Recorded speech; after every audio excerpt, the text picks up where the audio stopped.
এই বিলের কোনো মাছ এবার কম, যে বিলের যে মাছের চাহিদা সেই চাহিদাটুক নাই। বিলের না চাহিদা না থাকার কারণটা কি, এই বিলি হলে কিন্তু মুজিয়ে গেছে। আমার পর্যন্ত এই বিলি আর মাছ থাকা সম্ভব না। সরকারের যা বাজেট, এই বিলি যে পর্যন্ত বাজেট দেওয়া আছে এই পর্যন্ত মাছ দেওয়া সম্ভবই না। এই বিল খরচ ধরা লাগবে, এর মেন কাম হলো কিন্তু বিল খরচ ধরা লাগবে।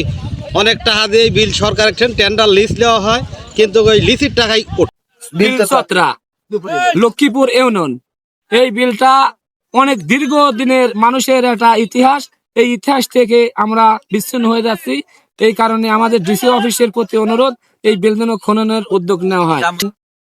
মন্ত্রণালয় থেকে 6 বছরের স্কিম করে আনছি এবং 9 লক্ষ টাকা আমার সরকারের দিতে হয়।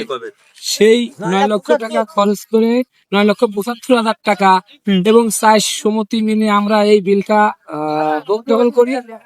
সবাই সমিতির সাধারণ সম্পাদক, আমার বক্তব্য হলো, আমরা যে এই বিল চত্রা ডিসি অফিস থেকে টেন্ডার নিয়ে আমরা কয়েকটা সমিতি মিলে এবং সদস্য জনগণ মিলে খাই, কিন্তু আমরা যে পরিমাণ এই বিলের থেকে টাকা আশা করি সেই টাকা পাই না। কারণ হলো যে বিলে মাটি পড়তে লুলা পরি একদম ভরিয়ে গেছে। ভরিয়ে যাওয়ার কারণে আমরা যে পোনা দেই, আমরা যে দেশি মাছের আশা করি সেই মাছ কাঙ্ক্ষিত ফলাফল কোনো সময় হয় না। কিন্তু বিনিময়ে উপর থেকে যেই ব্যাপারীগুলো আসে, যেই দেশি মাছের চাহিদা, সেই চাহিদাও আমরা মেটাতে পারি না এবং ফলে আমাদের ব্যবসায় অনেক লস হয়। সবচাইতে বড় আরেকটা ক্ষতির কারণ হলো যে দেশে বর্তমান চায়না জালের খুব আমদানি।